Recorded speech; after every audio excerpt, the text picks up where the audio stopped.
Friends, welcome back to my YouTube channel. Today blogs ಏನು ಅಂದರೆ ನಮ್ಮದು ಪೂಜೆ ಮಾಡಲಿ ಡೇ 2 ನಂದು ಇದೆ ಔಟ್ಫಿಟ್ ಅಂತ ಇದ್ದೀನಿ. ಸೊ ನನ್ನ ಡ್ರೆಸ್ ಇದೆ, ಶರ್ಟ್ ಪ್ಯಾಂಟ್ ಯಾವಾಗಲೂ ಹಾಕ್ಕೊಳೋದು. ಸೊ 6 ಗಂಟೆ ಆಗಿದೆ. ನಾನೆಲ್ಲ ಫುಲ್ ಮುಖ ಗಿಕ್ಕ ತೊಳ್ಕೊಂಡು ಬಟ್ಟೆ ಇಟ್ಕೊಂಡು ಪೌಡ್ರೆಲ್ಲ ಹಾಕ್ಕೊಂಡು ತಲೆ ನಾನು ಸ್ಕೂಲಿಂದ ಏನು ಮಾಡ್ತೀನಿ ಗೊತ್ತಾ, ತಲೆ ನಮ್ಮಮ್ಮ ಜುಟ್ಟು ಇಷ್ಟುದ ಬರುತ್ತಲ್ವ, ಹೆಂಗಿದ್ರು ಬಿಟ್ಬಿಡ್ತಾರೆ, ಇಷ್ಟುದ ಬರುತ್ತಲ್ವ. ನಂಗೆ ತುಂಬ ಇರಿಟೇಟ್ ಆಗುತ್ತೆ ಅಲ್ಲಿ ಸ್ಕೂಲಲ್ಲಿ, ನನಗೆ ಕ್ಲಾಸಲ್ಲಿ ಆ್ಯಂಡ್ ಈ ಥರ ಕಟ್ಕೊಳಕ್ಕೆ ಬಿಡೋಲ್ಲ. ಆವಾಗ ನಾನು ಏನು ಮಾಡ್ತೀನಿ, ಸ್ಕೂಲಿಂದ ಹೊರಗಡೆ ಬಂದ ತಕ್ಷಣ ಈ ಥರ ಎತ್ತು ಕಟ್ಕೊಂಡ್ಬಿಡ್ತೀನಿ. ಸೊ ಹಂಗೆ ಕಟ್ಕೊಂಡೆ, ಇದೇ ಟೈಟ್ ಆಗಿದೆ. ಸೊ ನಾನು ತಲೆ ಬಚ್ಚಕ್ಕೆ ಹೋಗಲ್ಲ. ಸೊ ಬನ್ನಿ ಈಗ ಪೂಜೆ ಮಾಡೋದು. ಮೇಯ್ನಾಗಿ 6 ಗಂಟೆ ಆಗಿದೆ. ಈಗ ನಾವು ಲೈಟ್ ಆನ್ ಮಾಡಿಕೊಂಡು ಕೈ ತೊಳ್ಕೊಬೇಕು ಇನ್ನೊಂದ್ಸಲ. ಸೊ ಬನ್ನಿ, ನಾನು ಕೈ ಹ್ಯಾಂಡ್ ವಾಶ್ ಮಾಡಿದ್ದೆ, ಈಗ ಲೈಟ್ ಆನ್ ಮಾಡಿದ್ದೆ. ಸೊ ಕ್ಯಾಮ್ರಾ ಸೆಟ್ ಮಾಡಬೇಕಂದ್ರೆ ನಾನು ಇದೇ ಸೆಟ್ ಮಾಡೋದು. ಬಿತ್ತೊಳಗಡೆ ನೀರಿಟ್ಟಿರ್ತಾರೆ, ಅಲ್ಲಿ ಚೇರಿಟ್ಟು ನಾನು ಸೆಟ್ ಮಾಡ್ತಿದ್ದೀನಿ. ನನಗೆ ಆದಷ್ಟು ನಾನು ಎಷ್ಟಾಗುತ್ತೋ ಅಷ್ಟು ಮಾಡ್ತೀನಿ. ಈಗ ಏನು ಮಾತಾಡೋ ಸೌಂಡ್ ಕೇಳ್ತಲ್ಲ. ಸೊ ಬನ್ನಿ ನಾವು ಪೂಜೆ ಮಾಡೋಣ. ಮಾಂಸಿ ಸಾಂಗ್ ಹಾಕಿದ್ದಾರೆ, ಚೇಂಜ್ ಮಾಡಿದ್ರೆ ನನಗೆ ಗೊತ್ತಿಲ್ಲ. ಈಗ ನಾನು ಏನು ಮಾತಾಡಿದೆ ಪೂಜೆ ಮಾಡೋಣ.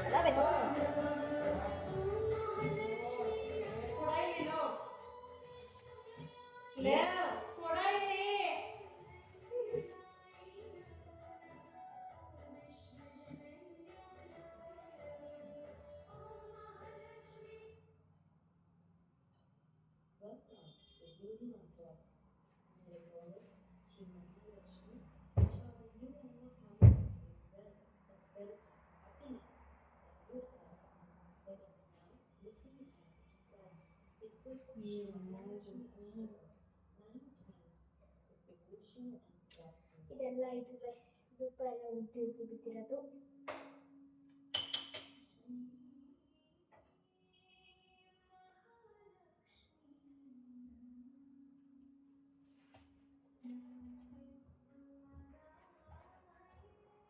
ಸೌಂಡ್ ಕೂಡ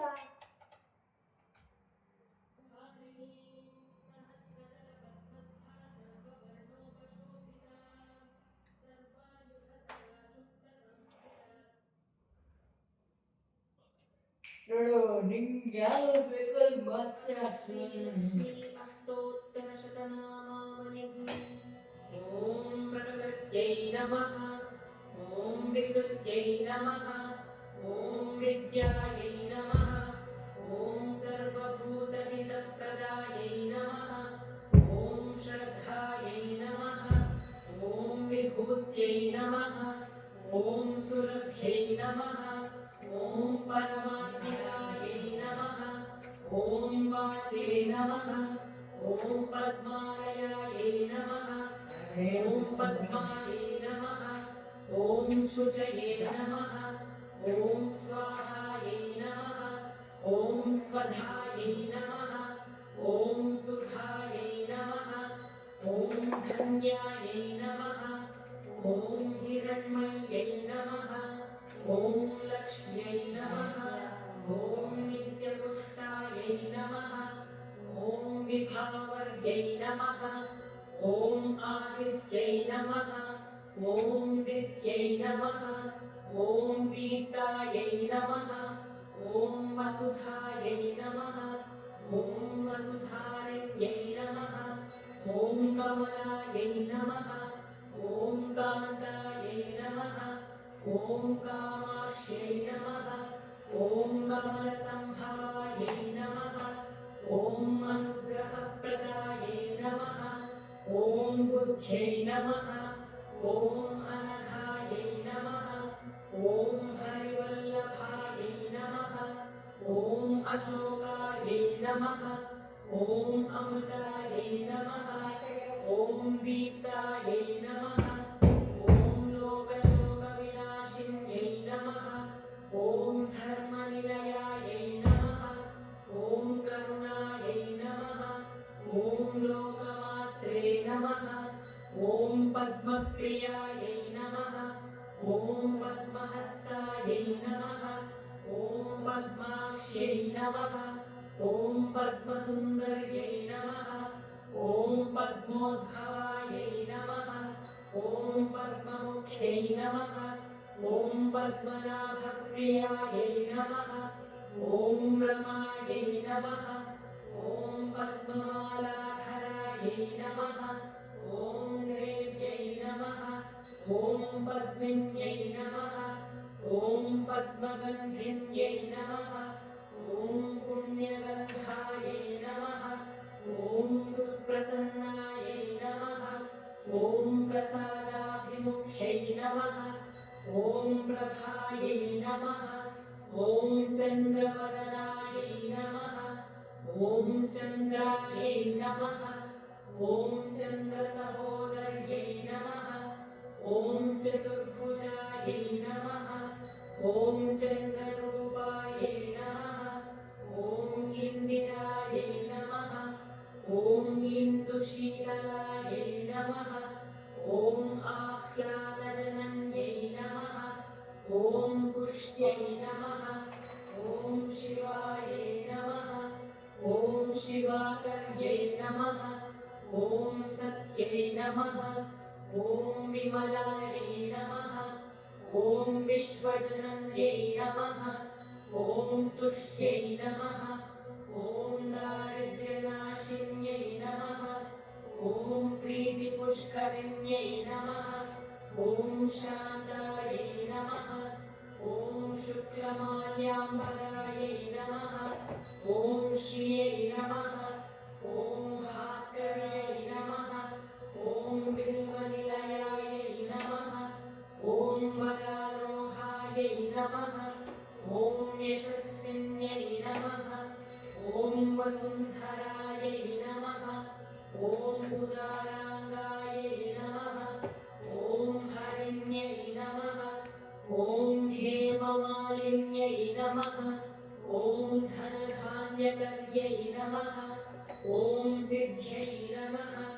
ॐ स्त्रैण्यसंज्ञायै नमः ॐ शुभप्रदायै नमः ॐ नृपमेश्वरानन्दायै नमः ॐ वरलक्ष्म्यै नमः ॐ वसुप्रदायै नमः ॐ शुभायै नमः ॐ हिरण्यप्राकारायै नमः ॐ समुद्रतनयायै नमः ॐ जयायै नमः ॐ मङ्गलायै नमः ॐ विष्णुवक्षस्थलस्थितायै नमः ॐ विष्णुपत्न्यै नमः ॐ प्रसन्नाक्ष्यै नमः ॐ नारायणसमाश्रितायै नमः ॐ दारिद्र्यध्वंसिन्यै नमः ॐ देव्यै नमः ॐ सर्वोपद्रवनिवारिण्यै नमः ॐ नवदुर्गायै नमः ॐ महाकाल्यै नमः ॐ ब्रह्मविष्णुशिवात्मिकायै नमः ॐ त्रिकालज्ञानसम्पन्नायै नमः ॐ भुवनेश्वर्यै नमः इति श्रीलक्ष्मी अष्टोत्तरशतनामावलिः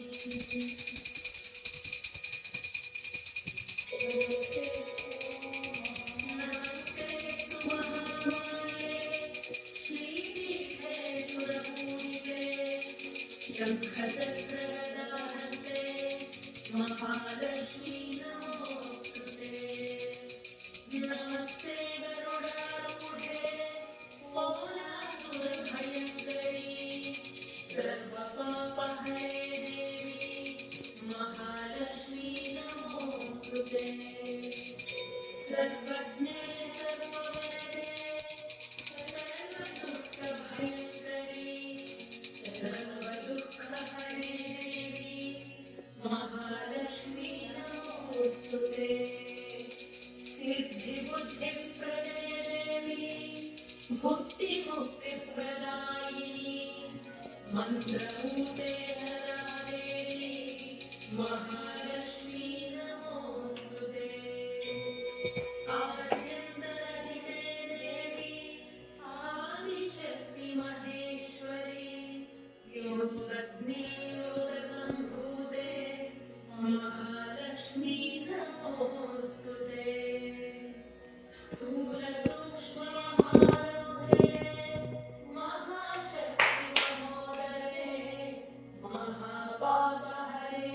महेशी जगन्मातः महालक्ष्मी नमोऽस्तुते श्वेताम्बरधरे देवी नानालङ्कारभूषिते जगत्स्थिते जगन्मातः महालक्ष्मी नमोऽस्तुते महालक्ष्म्यष्टकं स्तोत्रं यः पठेत् भक्तिमान् नरः सर्वसिद्धिमवाप्नोति राज्यं प्राप्नोति सर्वदा एककाले पठेत् नित्यं महापापविनाशनम्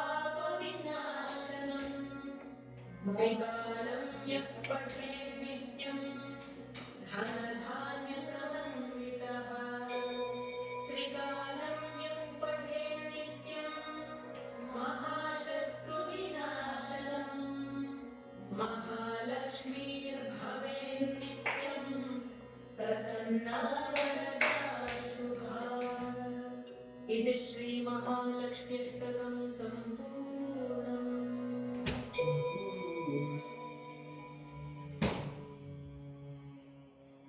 Vai direito, Castorata.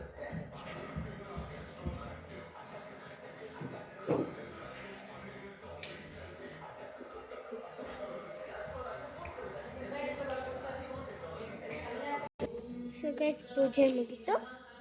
So day 2 is completed. So ಇಷ್ಟೇ ಗೈಸ್ ಈ ವಿಡಿಯೋ. ನಾನು ಏನಂದಿದ್ದೀನಿ ಗೊತ್ತಾ, ಒಂದು ಫುಲ್ ನಾನು ಪೂಜೆ ಮಾಡ್ತೀನಿ ಅಂದರೆ ಅದ್ರ ಫುಲ್ ಪೂಜೆ ಏನೇನು ಮಾಡ್ತೀನಿ ಫುಲ್ ವೀಡಿಯೋನೂ ಹಾಕ್ತೀನಿ ಅಂತ. ಸೊ ಅದೇ ಥರ ಡೇ 2 ಕಂಪ್ಲೀಟ್ ಆಗಿದೆ. ಡೇ 3 ಸಿಗೋಣ. ಈ ವಿಡಿಯೋ ನಿಮಗೆ ಇಷ್ಟ ಆಗಿದ್ರೆ ಲೈಕ್ ಮಾಡಿ, ಶೇರ್ ಮಾಡಿ, ಕಮೆಂಟ್ ಮಾಡಿ, ಸಬ್ಸ್ಕ್ರೈಬ್ ಮಾಡಿ ಆ್ಯಂಡ್ ಬೆಲ್ ಐಕಾನ್ನ ಕ್ಲಿಕ್ ಮಾಡ್ಕೊಳ್ಳಿ. ಆವಾಗ day 3 and day 4 and day 100 ಬರುತ್ತೆ. ಆ್ಯಂಡ್ ಅದ್ರ ಜೊತೆ ಬೇರೆ ಬೇರೆ ವ್ಲಾಗ್ಸ್ ಆ್ಯಂಡ್ ಬೇರೆ ಬೇರೆ ವೀಡಿಯೋಸ್ ಬರುತ್ತೆ. ಪ್ಲೀಸ್ ಸಪೋರ್ಟ್ ಮಾಡಿ. ಬಾಯ್.